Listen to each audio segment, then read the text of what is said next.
Ka election photo identity card kapatip salansar kum ka card tab board lane ka epek kadai ka card ka ba ailat ni man la wei pa wei nong song snong ubala kanjo khat pras nam ban yo tab board habodon ki election nadu ka MDC MLA hadu ka election MP Henry ka jingpen shai no kledu katnat election jong ka jilla Meghalaya uba Frederick Kharkongor ka long bala da pidon ye ka epek kidon bon ki jingmen toy kata nadu ki khon samla hadu ki balasan hakarta ka jingpen sngo jong ne officer IAS ka jilla ka dai ha ka sngi bau Shillong Mail Kyrwoh ka Atiar ulalek ban ye kendo karpang ban lum jingtep halo ka jingdon ipik khon samla ki bidang sukan jo khatpas nam karta ha ka jikran bat ka kanhun ba Frederick ulapan tep ba ka ipik kamut tangman penon kam ha ka ban su tab board Henry ya ka ipik la ban penon kam ha ba bon ki liang bat kham tam e ki don ki khap ba klem ka ipik ka don ka jingstom ru banyo priang ki jingmen toy ting su thu ro ba ka por ka election ka lajan hadu ka ibu pi kentu ik samla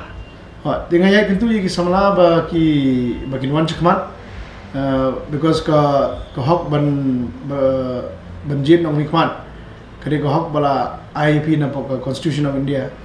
but ka peniru ya ka jinglong mono ya ka jingba khli jupi mo ya jingba khli jupi mangin shu ya complain apring jungi ba bagidon kini problem kita problem kamlong they have to come forward and be part of the solution but kade ko hak jupi bapin pendung kerteng bapin pada kesing tab vote bapin wan ban tab vote bad kata kejing tab vote ju phiru kalong kumba kawina ka benta ban sendor ya kalawai te kata kalong ke ka badan kam tinga kwa ban kentu ya baro ki kena samla kito ki bampat tab kerteng belum eligible ki adap khat prasnam bagin wan chakmat bagin tab bagin pendap ya form 6 bagin enroll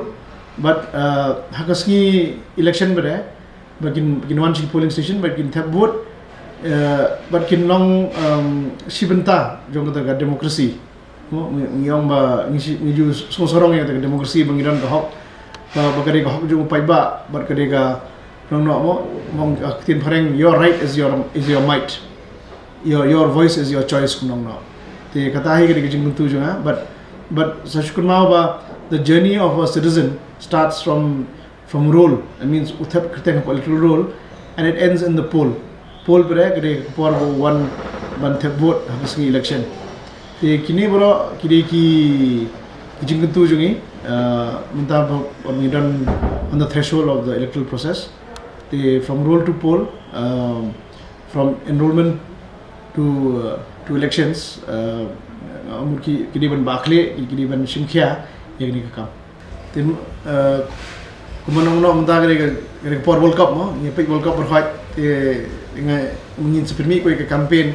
wong ma you don't need yellow card, you don't need red card, you need epic card te kata kare long pinodon ke epic card ru kata kalong gajing pencisha te ke epic card ko mungi te kadai ru kadak action ba pidai u nong snong jong jilla but it's a proof that you are an Indian citizen te kajingdon kam ban pendung perteng kamde tanam ta ba phinde te vote as election but nri kadon kamru ba every citizen mo undon ya kan epic card because kalong gadak action go di citizen jong ne gari